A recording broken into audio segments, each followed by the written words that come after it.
Hello and welcome to News 9. I'm Nishtita, and first up, a 35-year-old man who was injured after a gang of 5 attacked him with lethal weapons in Islampur on Monday evening has succumbed to his injuries in Bowring Hospital. The victim, Anis, a resident of Islampur, used to run a mutton shop. He was attacked due to an old rivalry. He had filed a complaint against them for harassing the women in the area. The case was due to come up for hearing soon. The assailants fear that he might testify against him in court, and Irfan, who also was a resident of Islampur, runs a mutton shop close to Anis's house. He had quarrelled with Anis over a petty issue a month ago, and Anis had allegedly attacked Irfan then. Irfan hatched a conspiracy to settle scores with Anis. When Anis was alone at his shop on Monday, a gang led by Irfan approached him at around 5:30 p.m. The gang members picked a quarrel with him, attacked him with lethal weapons and fled. A heavily bleeding Anis was immediately rushed to Bowring Hospital, where he died. All 5 have been taken into custody. Well, this is a shocking case of personal rivalry completely gone awry. Here we have one man, Anis, who lost his life after he was brutally stabbed and attacked with lethal weapons at his mutton shop in Islampur. It is said that one of his neighbors was involved in this particular attack. His name is Irfan. Anis is also said to have drawn the ire of a gang for filing a complaint against them for harassing the women in the area. It also, the case was coming up for hearing very soon, but before that, Anis was attacked brutally on Monday, and now Anis has breathed his last, unfortunately.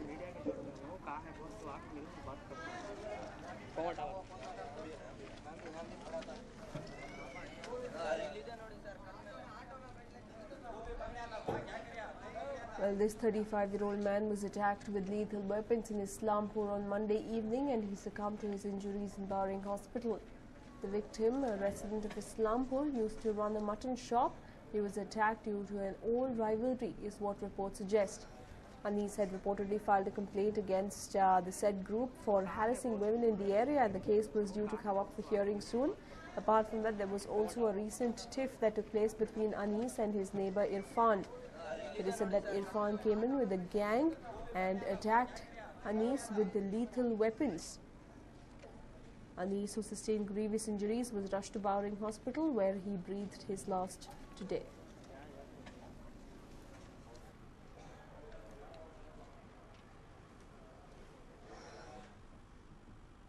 And moving on now, leaders continue to file their nominations today. D.V. Sadananda Gowda performed a special puja at a temple in Sanjay Nagar before heading out to file his nomination for Bengaluru North constituency. Today, D.V. Sadananda Gowda, Dharam Singh, as well as a few other leaders are expected to file their nominations, and like we saw yesterday, Anand Kumar take the blessings of the divine ahead of filing nomination. D.V. Sadananda Gowda too did something similar, as he, along with his wife, went to a temple in Sanjay Nagar, offered prayers, and then will be heading to the BBMP office to file his nomination from Bengaluru North constituency. Let's not forget that it was quite an ordeal in itself for Sadananda Gowda to get chosen to become the candidate for the Bangalore North constituency, as it was a three-way tussle between R. Ashoka, Sadananda Gowda and Shobha Karandlaje. While R. Ashoka opted out of the race, Shobha Karandlaje was given Sadananda Gowda's old constituency, which is the Udupi Chikmagaluru constituency, and D.V. Sadananda Gowda, the former chief minister, has been given the Bangalore North constituency. The former chief minister there being welcomed by well-wishers and supporters, even as he visited a temple in Sanjay Nagar before filing nomination papers.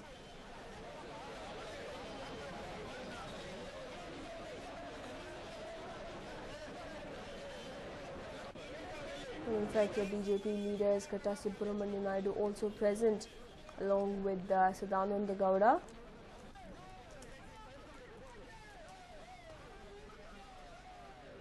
And several other BJP leaders too, part of the brigade who arrived at the temple in Sanjay Nagar. Former Law Minister Suresh Kumar too was present, along with D.V. Sadananda Gowda, as he arrived at the temple to offer prayers and then will soon be filing his nomination papers.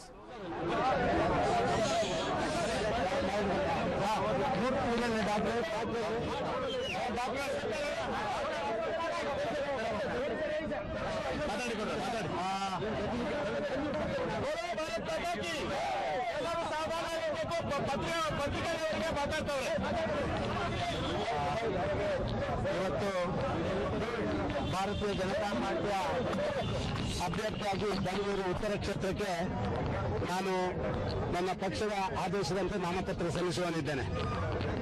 ಇವತ್ತು ಬೆಳಿಗ್ಗೆ ರಾಧಾಕೃಷ್ಣ ಮಂದಿರದ ಎಲ್ಲ ದೇವರ ದರ್ಶನವನ್ನು ಮಾಡಿ ಬೆಳಿಗ್ಗೆ ಸಾಯಿಬಾಬಾ ಸ್ವಾಮಿಯ ದರ್ಶನ ಮಾಡಿ ಇವತ್ತು ನಾಮಪತ್ರ ಸಲ್ಲಿಸಿಗೆ ನಾನು ಹೋಗ್ತಾ ಇದ್ದೇನೆ. ಕಳೆದ ಒಂದು ವಾರದಿಂದ ಸುಮಾರು 8-9 ದಿನಗಳಿಂದ ಇಡೀ ಉತ್ತರ ಕ್ಷೇತ್ರದ ವ್ಯಾಪಕ ಪ್ರವಾಸವನ್ನ ನನ್ನ ಹಿರಿಯರ ನೇತೃತ್ವದಲ್ಲಿ ನಾನು ಮಾಡಿರ್ತೇನೆ. ಸುಮಾರು 20,000-25,000 ಕಾರ್ಯಕರ್ತರನ್ನ ಭೇಟಿ ಮಾಡಿ ಅವರೆಲ್ಲರ ಆಶೀರ್ವಾದವನ್ನು ಪಡ್ಕೊಂಡು ಇವತ್ತು ದೇವರ ಆಶೀರ್ವಾದ ಕೂಡ ಪಡ್ಕೊಂಡು ನಾನು ನಾಮಪತ್ರ ಸಲ್ಲಿಸುವನಿದ್ದೇನೆ. ತುಂಬಾ ಆತ್ಮವಿಶ್ವಾಸ ನಮಗೆ ಬಂದಿದೆ. ನನ್ನ ಪಕ್ಷದ ಕಾರ್ಯಕರ್ತರು ಅವರಲ್ಲಿರುವಂತಹ ಉತ್ಸಾಹ ಮತ್ತು ಇಡೀ ದೇಶದಲ್ಲಿ ಇರುವಂತಹ ಮೋದಿ ಪ್ರಧಾನಮಂತ್ರಿ ಆಗಬೇಕು ಅಂತ ಹೇಳುವಂತ ಎಲ್ಲ ಜನರ ಪ್ರಜೆಗಳ ಆಶಯ ಖಂಡಿತವಾಗಿ ಉತ್ತರ ಕ್ಷೇತ್ರದಲ್ಲಿ ಭಾರಿ ದೊಡ್ಡ ಅಂತರದ ಗೆಲುವನ್ನು ತಂದುಕೊಡುತ್ತದೆ ಅಂತ ಹೇಳುವಂತ ವಿಶ್ವಾಸ ನನಗಿದೆ. ಇವತ್ತಿನಿಂದ ನಾಮಪತ್ರ ಸಲ್ಲಿಸಿದ ನಂತರ 2 ಮತ್ತು 3ನೇ ಸುತ್ತಿನ ಪ್ರವಾಸವನ್ನು ಕೂಡ ಇಡೀ ಕ್ಷೇತ್ರದಲ್ಲಿ ನಾನು ಮಾಡ್ತೇನೆ. ನನ್ನ ಪಕ್ಷ ನನ್ನನ್ನು ಈ ಕ್ಷೇತ್ರದ ಅಭ್ಯರ್ಥಿಯಾಗಿ ಈಗಾಗಲೇ ನಿಯುಕ್ತಿಗೊಳಿಸಿದೆ. ಆ ಹಿನ್ನೆಲೆಯಲ್ಲಿ ನಾನು ಇವತ್ತು ನಾಮಪತ್ರ ಸಲ್ಲಿಸ್ತಾ ಇದ್ದೇನೆ.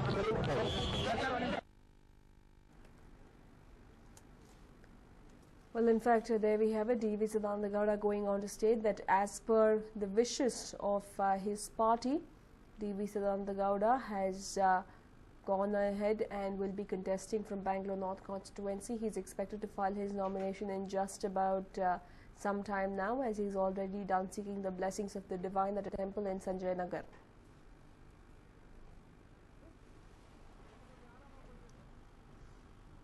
And meanwhile, hopping from one political party to another is a common feature during the run-up to elections. Rakshita of JDS is no exception, as she is the latest addition to the star list of BJP.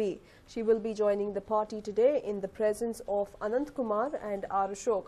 But sources in the party suggest that she was not being offered a ticket to contest Lok Sabha elections. Earlier, Rakshita said that JDS's leaders had tried to convince her to remain in the party, but she refused, as she felt let down by the party that had promised her a seat from Mandya Lok Sabha constituency. Rakshita also clarified that she was not joining the party with any exception and that she would campaign for the party candidates.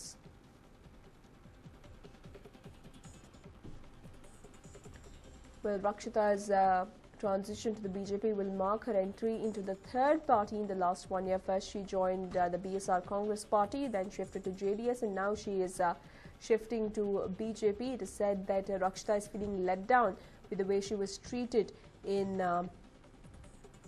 JDS, and that's the reason why she is making the move.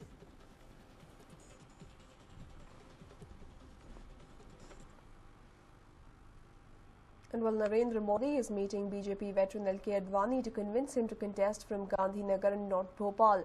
Despite Advani's reluctance, the BJP on Wednesday pushed veteran leader L.K. Advani to contest the Lok Sabha elections from Gandhinagar, despite his new desire to shift to Bhopal.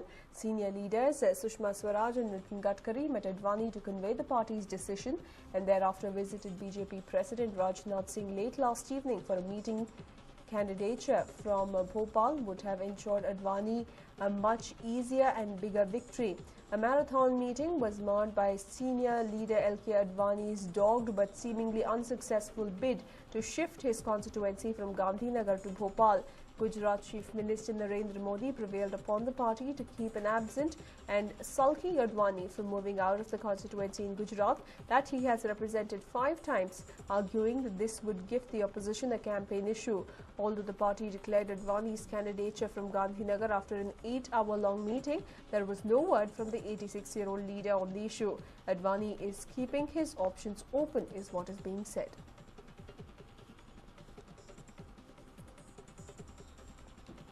And now it is none other than BJP's prime ministerial candidate Narendra Modi, who was in a meeting with the veteran LK Advani to convince him to contest from Gandhinagar alone and not Bhopal, as it would give the opposition a new reason to rally.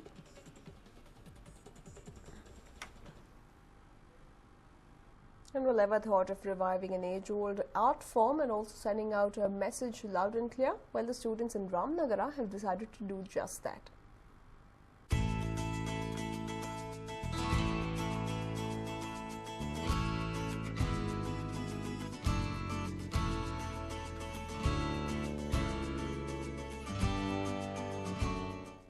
Vibrant designs, some with powders, some with flowers and leaves, while others with little lamps in the center. One can also see students giving finishing touches to the age-old art form and their teachers taking a note of the final design to declare the winner. This colorful scene was witnessed in Ambedkar Bhavan of Ramnagar. The students of various colleges in the district had assembled here to participate in the Rangoli competition. But mind you, this Rangoli competition was not like the others. It had a little twist. Now let us draw your attention towards the corners of every Rangoli. Can you read the message?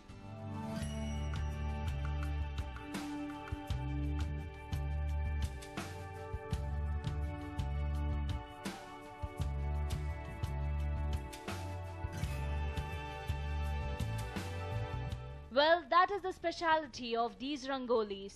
The students are sending out a clear message that every vote counts during the election, especially if one yearns to have a corrupt-free government.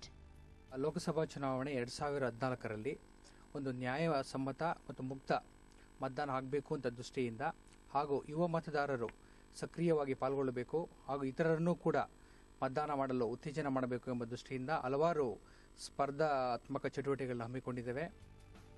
This time all the students were not just excited to create their designs, they were also keen on driving home a point to one and all.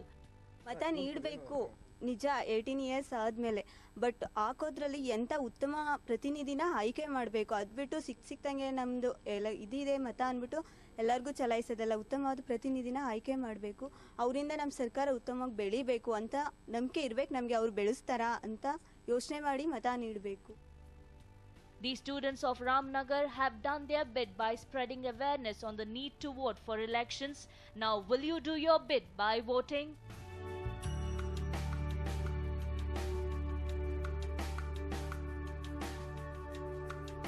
Prashant Goni Bidu, News 9, Ramnagar.